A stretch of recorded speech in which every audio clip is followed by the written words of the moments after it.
All right, video by Chris Hansen here. The hidden danger of accepting social norms. For whatever reason, Chris Hansen. Did I say Chris Hansen? Sorry, Chris Williamson. Whatever reason, Chris Williamson is wearing a cartoonish bank robber outfit, and I think the other guys are wearing something too. I don't know what's going on or when it was filmed or whatever the area, but that's apparently what's going on. That's what they're doing. So let's get into this. Hidden danger of accepting social norms. Sounds interesting, right? Speaking of football, do you know who Cristiano Ronaldo? Football is gay. I've been like vaguely keeping up with World Cup, but I don't think I would even consider looking at it at any other point in time. Was named after. Go on. You're a big fan of football. So he's dressed up as the other guy's dressed up as some sort of Roman guy, I think. So like again, it feels like there's some sort of costume party or something. How do you know one of the most famous, maybe the most famous player on the planet? Who do you think Cristiano Ronaldo was named after? Well, it wouldn't be the Brazilian Ronaldo because they almost overlapped in terms of careers. Oh, is it Ronald Reagan? Yes. Yes. Yes. Wow. Would not have known that. My parents named me after Ronald Reagan because they both liked this name and thought it sounded strong. Ronaldo, whose full name is Cristiano Ronaldo dos Santos Aveiro. It's kind of strange because it feels like both, like an actor becoming president. Does that happen a lot? And Trump is kind of maybe a little bit of a parallel case. I guess maybe a billionaire becoming president would make more sense, but it both seems like they're kind of people who wouldn't have necessarily gotten involved in politics per se, at least not in the social aspects, perhaps. But they both ended up, yeah. I guess I don't know if they're actually to be compared with regards to their policies or anything like that, or what they're actually trying to do, but with regards to the foundation. EQ cover story. I know that my father admired him. Ronaldo was born February 5th, 1985, while Reagan was still president. The thing I always heard about Reagan was that he was a really good talker. Like he was a person who could talk really well and is very smooth, very persuasive. That's pretty cool. Of the United States, but according to Ronaldo, probably back in the day when actually like actors had to be a little bit more intellectual than they were these days. His dad was a fan long before then. Told Riley that Reagan was his dad's favorite actor. That said, can't say if I've ever actually seen anything by Ronald Reagan. Was he pretty prolific? Maybe I'll have to look him up one of these days. He wasn't too sure how the Republican leader would have felt about Ronaldo's outfit in the GQ cover that accompanied the article. Let's just say it's not very conservative. And we've got an image of the outfit that Ronaldo had. That's what you call a himbo. Ronald Reagan. Just saying it.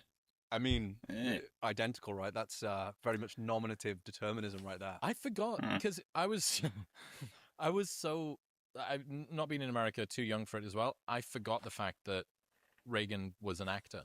He was an actor beforehand. Was he in big movies and stuff? I believe so, yeah. Oh, okay. It's kind of the prequel to Trump in a lot of way. There's also, if you like... So it wasn't the only one. Yeah, this guy's dressed up as some sort of Caesar, I assume. And he's got the leaf thing on his head. Maybe that's just my simplistic worldview, but a senator? Is that what the senators wore? I'm assuming it's Caesar, because who would dress up as just a Roman senator? Although technically, Chris Williamson is dressed up as just a bank robber. But that makes more sense somehow. Ballers' names, there's... Sorry, I was just looking at this dude pushing the boulder up the hill. A South American player called Osama. I should look that guy up sometime as well. Sorry. Big movies and stuff? I believe so, yeah. Oh, okay. It's kind of the prequel to Trump in a lot of way. There's also, if you like footballers' names, there's a South American player called Osama bin Laden, whose brother is, I believe, called Saddam Hussein. Can you search ChatGPT? Very nice. Okay, so were Osama bin Laden and Saddam Hussein, were they both taken from the same... Were they both from Iran? So I thought Saddam Hussein was kind of his own thing. He was still in the Middle East, but he kind of If it was Kuwait, is that where he was? I think he was from Iran, but I guess I don't know if Bin Laden was either. And is it VIN? I think it's Bin Laden and Saddam Hussein, two brothers in South America. This does sound too good to be true. And like you've been gazumped by it. Well, it's interesting, particularly like Presumped. I need to use that one. Brazilian names. They often decide their own names. So you've got Ronaldinho, Fred, Hulk, great name. Pep. That's a little bit of a I don't know if I would say great name. It's kind of like a 5-year-old wanting to sound cool. That's what a 5-year-old would think. I want to be called the Hulk. Pepe. Well, Pepe's Portuguese, but they often just Pepe. I could see that. That'd be interesting. Unlike us, they just they don't often go with their own name. Yes, there is a Peruvian footballer named Osama bin Laden, Jimenez Lopez, often written simply as Osama bin Laden. Very good. He attracted international attention because it sounds almost identical to Osama bin Laden. Actually, in Spanish, it's even closer because V and B are pronounced the same. Some unusual details that have been widely reported. He said he was named after Osama bin Laden. His brother is... Well, it just occurred to me, if you're going to do like fascist dictators or terrorists, you could always try Hitler or Mussolini, though. Those would be kind of more archaic and evocative in my mind. Stalin, Trotsky. Trotsky, that would be an awesome one. Even that, like, I know maybe people would think you were in favor of the communism, the whole thing, but named still, Saddam cool name. Hussein, a Spanish spelling of Saddam Hussein. To avoid controversy, his jersey typically displays only Osama rather than his full surname. That's kind of funny. Wow. I mean, I feel like that would get a lot of eyes on it. I know maybe it's like too soon or whatever, but I feel like there would be a lot of people who would take it in stride or whatever. Well, I don't know. Yep, I take that back. Maybe it would be a controversy. I'm not from New York or anything like that, so maybe they're still sensitive about that thing over there. I want to meet his parents. I want to know what they've been reading. You can just do things. Clearly, you can't just name your kid after the most famous terrorist of the 21st century. The year after 9/11 too. Oh, Wow. fucking hell, yeah. Holy crap. Yes. Shit, that was done 1 year. So really hopping on the bandwagon post. That's buying Bitcoin while it's on a rip, isn't it? It feels like, yeah, I don't know. It feels like you're kind of putting your, I guess maybe they're in South America, so maybe it's not much of a thing, but it's like if you lived anywhere in America, like you're basically setting your kid up to be the butt of jokes or picked on or smacked around a little bit. What's that story of Rory McDonald's walkout music? Oh, Rory McDonald, UFC fighter, used to walk out to some of the strangest songs. And people would kind of laugh as he was walking out, like, why does he have such a weird niche in music? And it was when it came out, he was interviewed, like, why are you playing out some of these super strange songs? It would mix from like classical music. It would also have... It's based. Well, I guess I don't know. Jared, I like some classical music, but I don't really, there's not a lot of operas that I ever get into. look it up, like the different Rory McDonald songs. And when they interviewed him, he's like, it's not me. Sorry, there's actually one song I was trying to remember. It's from Les Miserables, Beyond the Stars. I want to checkmark that. I want to remember to look that up later because there's a rendition of it that I really like. Who's picking the songs? Never actually watched the actual like musical.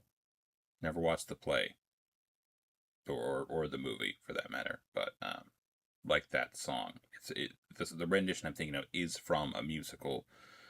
Don't know exactly who sung it. Good voice though. Then they go to the UFC and say, Rory's saying you're picking the songs, and it's like, no, I we assume. text Technically, I don't know. him before every single UFC. And when it All right. actually got in, All right. I'm gonna stop interrupting for a little bit. Let them have a word in edgewise. And when they interviewed him, he's like, it's not me who's picking the songs, it's the UFC.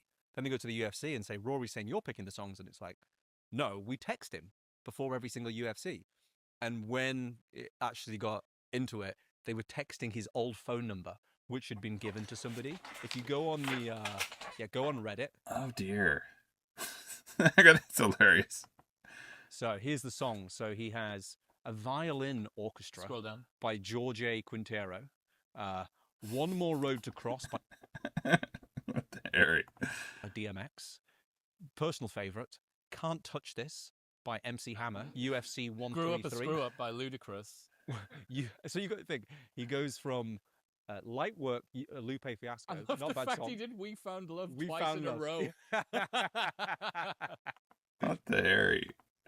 He came out to Saint Anger by Metallica twice in a row as well. He came out by 46 and 2 by Tool. That's a fucking slamming. And then Got the Life Oh, yeah, man. by Come On. Okay. But So whoever has the phone was yanking his chain or yanking the UFC's chain or whatever? I'm assuming, like, I guess, I don't know, like, did he give the phone to someone else who he knew? Because that would make maybe the most sense of that. Like, if it's someone he knew and it's just like, yeah, let's just tell him to do that song. so he says the UFC chooses, the UFC says he chooses. What's the truth? Well, it was somebody had his old phone number. So the UFC was texting it, and this person was obviously a UFC fan that was kind of in on the joke and just absolutely went Maybe it was just someone that's having fun. on a rampage for multiple years. What would be the worst song to walk out to for you? Oh, I'm trying to think. Barbie girl. I'm a Barbie girl. Sorry. Me? Or best? Well, when I came down the love lift for Take Me Out, my first dating show, I wanted Jamie Jones' Hungry for the Power, because at the time I thought I was really cool because I'd just done the season in Ibiza and everybody did remixes of it saying Hungry for the Powder. And I was like, oh, I'm fucking sick, man. I used to go to I'm sniffing ketamine in Ibiza and that. And the producers looked at me and said, why have you got this very low energy deep house track for the walkout? We're going to give you example, Love Kickstarts Again. Was that okay? Fair enough. So that's like as you come down and everyone's doing this, clapping above their heads. And the love kick starts again. Chris Williamson. Yeah. Do you ever think Single man reveal yet? It is strange. I was thinking, like, I was trying to remember, like, when you're a young person, it does feel like you tend to want people to take you very seriously. I don't know. There's something about that. I don't know if it fades with age at all. It feels like you care less, maybe, what other people think in general as you get older. If you have a more established sense of character or self, I think that helps with that a lot. Right? Helps you be less malleable in that regard. Self. That's Wow. what it is. How did you perform? Did you get a date off Take Me Out? Did I get a date? I don't know. You might have got a media- Blackout. The bloke before me did. Yeah. Everyone was backstage shitting themselves that they were going to get a blackout. How did you fare? I got on well. What was a deep conspiracy about Take Me Out, which for the American people is a kind of British staple dating show, the first of many dating shows for me. And the whole notion of going on a dating show would be like you'd have to maybe have a certain type of personality to be into that, in my mind. The biggest fear that anybody had was that all of the girls would turn their lights off. But earlier in the season, because for every time that they don't go on a date, that's another week that they're on TV. So all of the girls were incentivized at the start of the season to hit their lights so that you didn't get as much. And I was episode 2. So I was doing it on hard mode, mate. I was doing it on hard mode. Still had 11 girls to choose from at the end. Show me the incentives, and I'll show you the outcome. Yeah. The ITV producers of Take Me Out do not. That's a very interesting dynamic, yeah. Not read the Almanac of Charlie Munger. What is would my you- concern? What would you want to walk out to? What, to For a take, fight? Take Me Out or a fight? Because I see them both as the same thing. You've got to go. You already know. I think you've got to go big Phil. Which song? Big Phil. Dun-dun, dun-dun, I think in the air tonight. Yeah, I'm both my fighting That music would- and my that love would- making music. that 1.6 speed. yeah, it's Well, yeah, 1.6 speed depending on the opponent, both in the ring. okay. and- So is it faster? Is it and who faster for Paddy's dating prepared. or faster for fighting? That's a great question. I think you probably I've want never really thought about like what would you want? Yeah. I don't know. I don't know what I would want. I don't know if I would really want to do a walk up writ large. I like it, just the whole notion of it's not my scene. slow it down a little bit for the dating. 1.4. Is that to make it feel like you've lasted longer? Yeah. Maybe something from AC/DC or something like that. That'd be cool, right?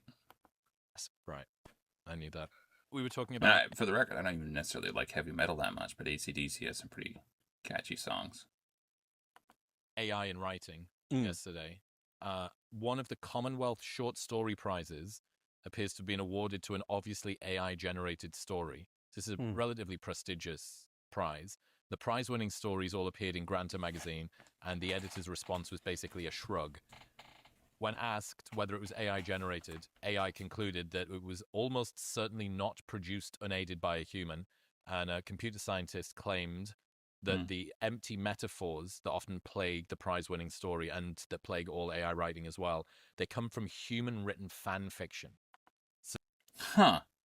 So you probably actually that'd be interesting actually, because you would imagine fan fiction would probably be like one of the most prolific sources of literature that they have to draw from. That's really interesting, like as to how that would affect like their training, the way they train their AI. It's interesting. Very interesting.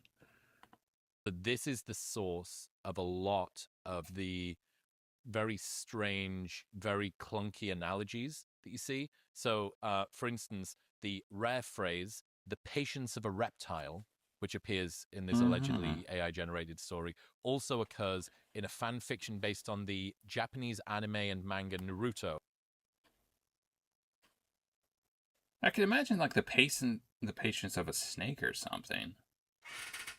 The patience of a reptile. That sounds strange.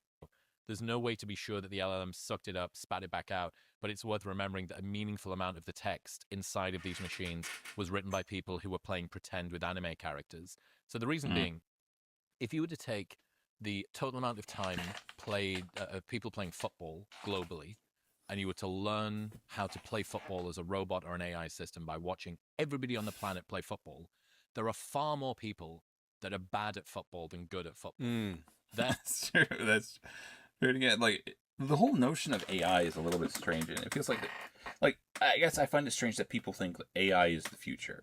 Is the future like what, slightly different than the present? Are there no more grand steps to be taken, or like? Because that's what AI basically is. It's an iteration, a slight iteration on what already exists. It's not like I think people give it too much credit, perhaps, and that's my take. I think the AI bubble is real. I think it will. Sorry. No, I think it's going to burst at some point here, and maybe there's a couple of companies that come out on top. I think overwhelmingly, it's like the Bluetooth was at one point. It was all the rage, and everyone wanted to put it in everything or whatever. There are all these AI startups happening. And I feel like if you tack that on, like there are companies who did nothing with regards to AI, and they're somehow just saying, yeah, we're going to do AI, and getting like tons of investment. I think that's the case anyways. So I feel like at some point, something's going to give. Something's going to give somewhere, and a lot of this stuff is going to come crashing down. I'm going to guess a lot of these AI startups are going to be gone probably before a couple of years are out. With any luck, the price of RAM will go down then. Well, the price of computer components as well. Hopefully just in general. Anyways, there's my rant. There's my rant for the day. You will learn to be quite bad at football. And this is the same thing with writing. If you think about how few books that are written get published, how little writing is made for a book, and how many books that are written are actually good and go on to sell anything, I don't think that there's that much of a weighting in terms of the LLM. That James Clear's Atomic Habits or Moby Dick is worth 10 million times that of an anime and manga blog. However, by sheer numbers, the amount of bad writing outnumbers the amount of good writing. So, well, the AI doesn't know. Yeah, like he's saying, the AI doesn't know how to really distinguish, or like, because it doesn't really like things or dislike things. It can't tell good writing from bad writing. It's just all writing. So I think it doesn't really. It wouldn't really measure it wouldn't really measure whether or not a thing is likable or good. It's more so popularity and sheer quantity that would make it prefer one answer over another. I think that's why sometimes when you look up the answers to a question or something, you might get, I don't know. Again, it's not determining, it's not like discerning what's right or wrong or good or bad. It's just perhaps more popularity of an answer or how prevalent it is. So I don't know. I don't know. Sentence from that story, but a belly sound as if the earth swallows a shout and holds it there. Well, there's a problem in that too, because like, with regards to people, I tend to think that some beliefs are held because they make sense, but not all beliefs are held because they make good sense.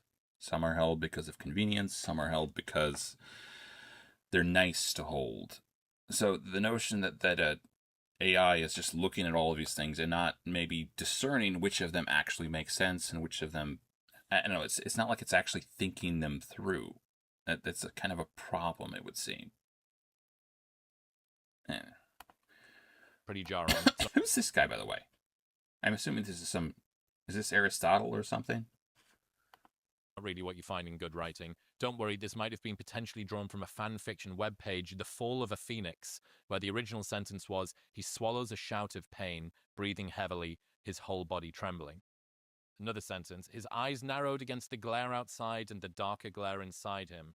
Eyes narrowed against the glare outside sounds like unnecessarily vain and ominous in a way that's unnecessary. The reason could be that it was drawn from a random horror blog, the original sentence being his eyes narrowed against the glare of the halogen strip lights. And speaking of the darker glare, whilst... I don't know, it does seem a little bit strange. Is pretty common, it appears in another fan fiction story. So basically... They were saying that I don't know if there's some words that just normally show up in, like, AI stuff. You can't work out what's inside of an LLM's brain, which is probably for the best. But it's entirely possible that when you prompt it to write fiction, it's not scouring through the greatest works ever put together. It's looking at, like, random fan fiction, manga, and anime websites written by somebody at 2 a.m. who really shouldn't have been doing it. Well, what makes sense there, and again... Probably on drugs, too. Some sort of stoner. Snapshot in time, 6 months, 12 months from now, this may be completely different. But what's interesting is, on a coding side of things, it's currently way more capable than the writing side. And I wonder if that's because code itself, it's a lot easier to come to an objective conclusion. So thing did compile, thing didn't compile, or thing did work, thing didn't work. Well, imagine you could ask AI some sort of maths question as well, and it would probably spit out, I assume, the correct answer.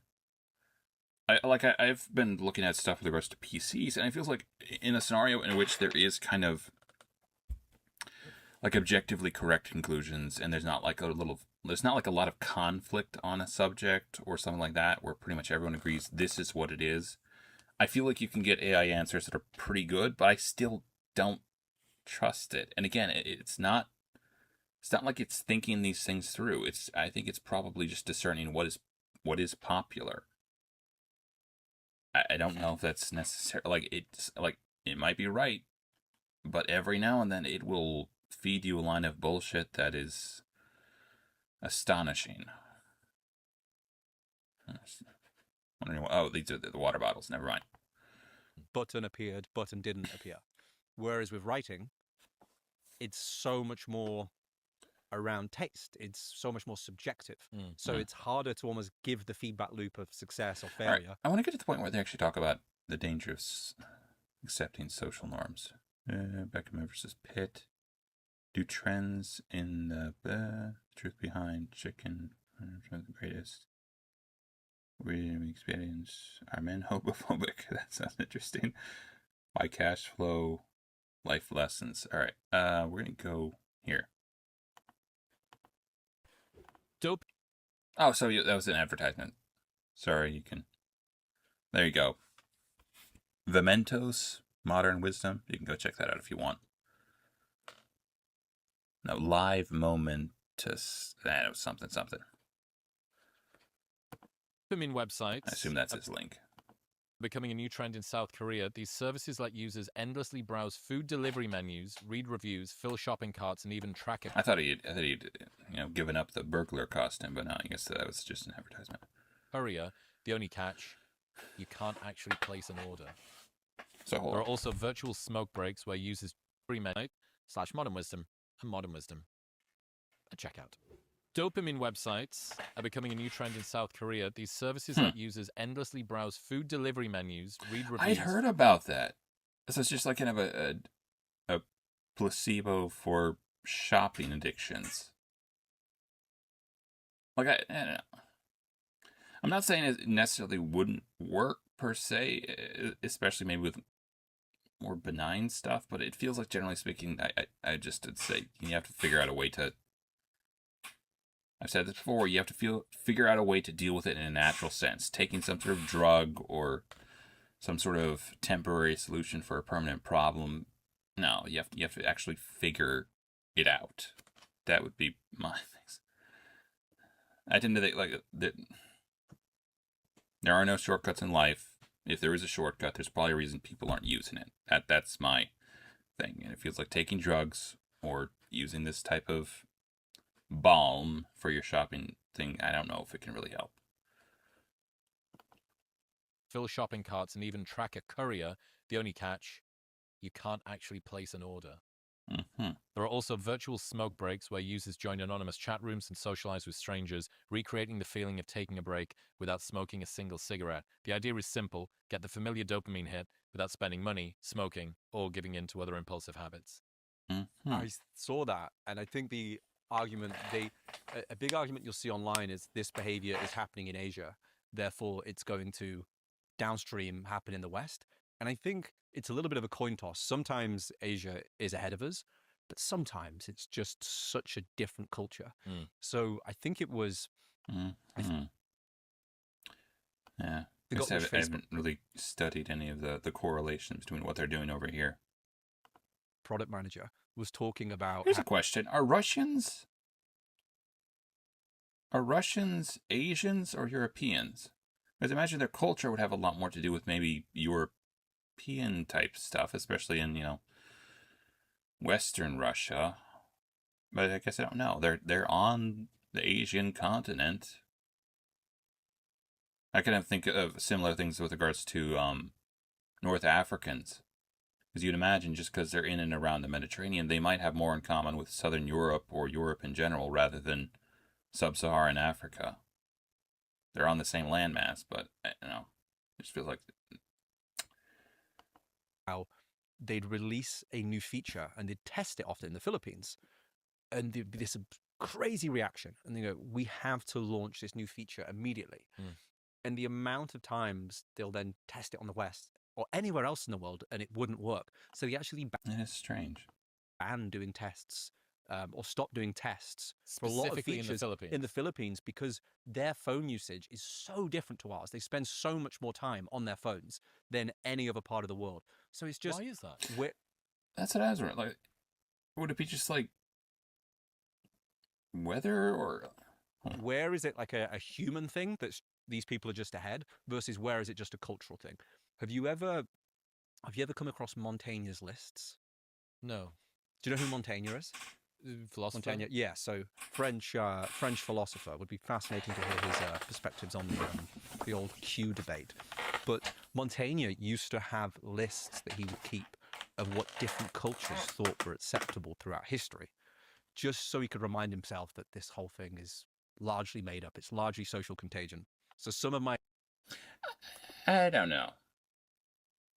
I guess I tend to think like the reason why we are where we are is because what we're doing now probably works, right?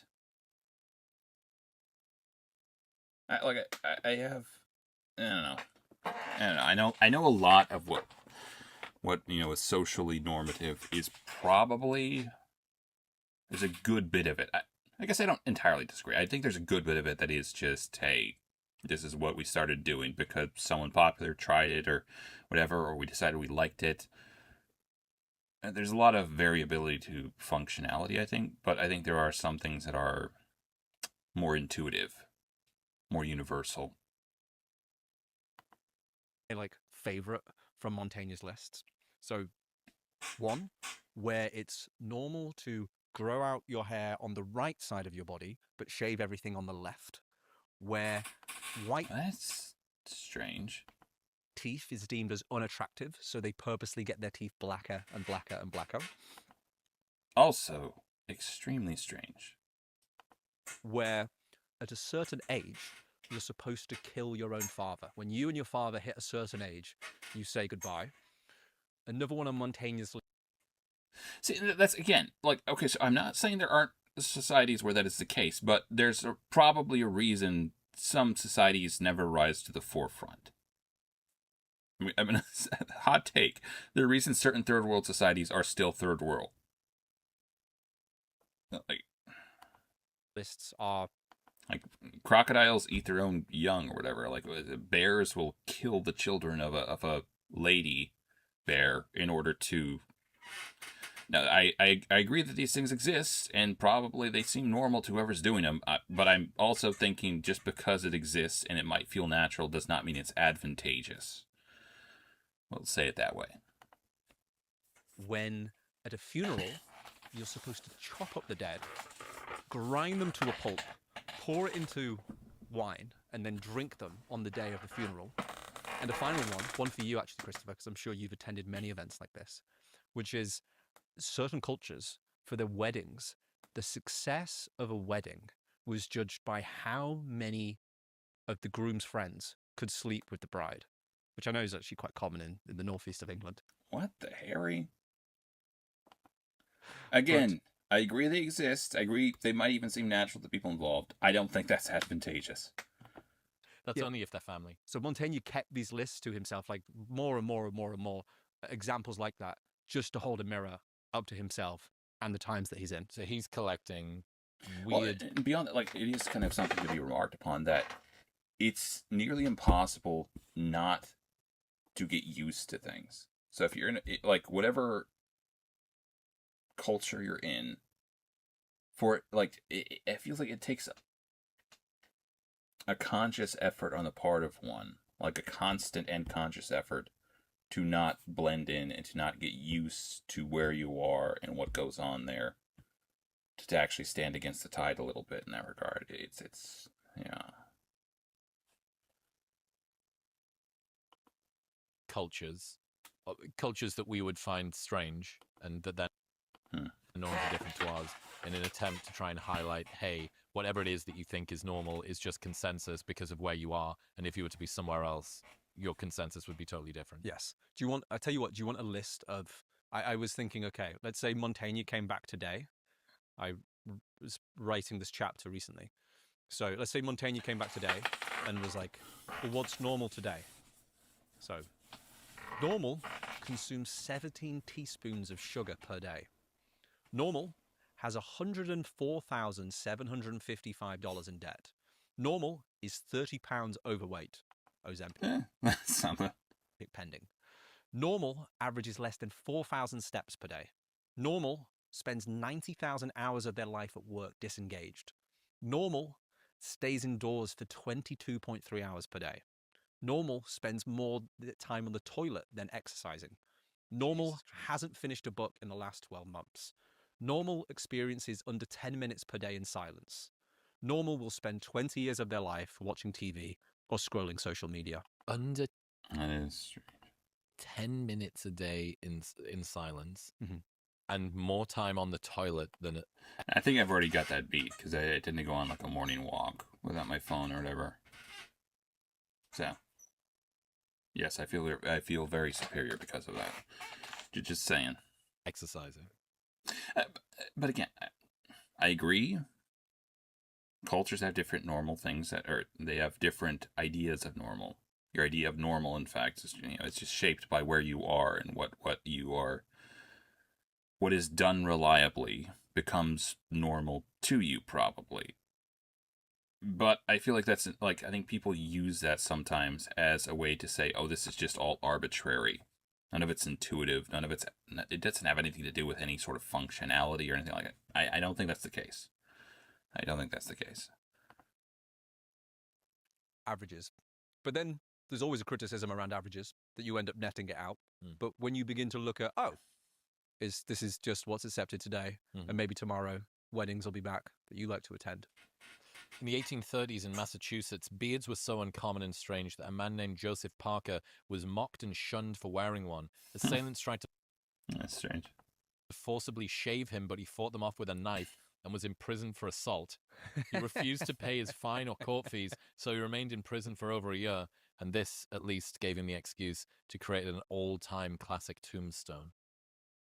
Oh, wow. Oh, sweet. The right to a full...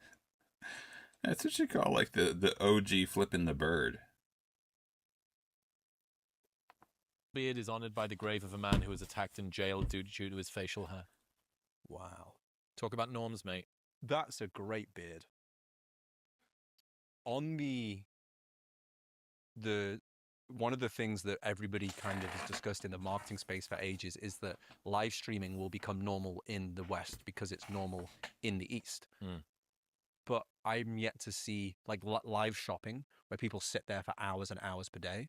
I'm yet to see that fully take off. Well, it depends what you mean, because live streaming, Kick, Twitch, obviously that's Live streaming. Also, I don't know exactly what they mean in that regard, because it does feel like it's somewhat normal. Like people find IRL live streamers to be insufferable, I think, with good reason. So I don't know exactly what they're talking about. Yes. But actual live shopping, sorry. Live shopping, different. Okay. IRL streaming feels, I don't know whether they've got that in, I bet they don't have that in Asia.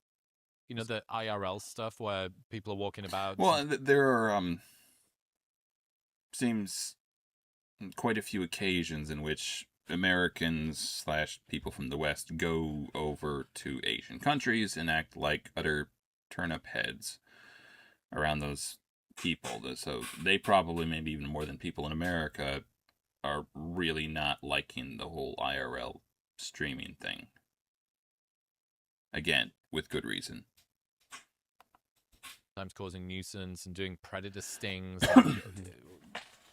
I imagine that that's they the whole don't. thing too. Like where, I think there are a couple of predator catchers which are actually, I guess I don't know if you guys follow this at all, but there are a couple of predator catchers. I think Alex Rosen might be one guy who actually does work with the police and has some sort of site where you can track who's been put in prison and for how long or whatever.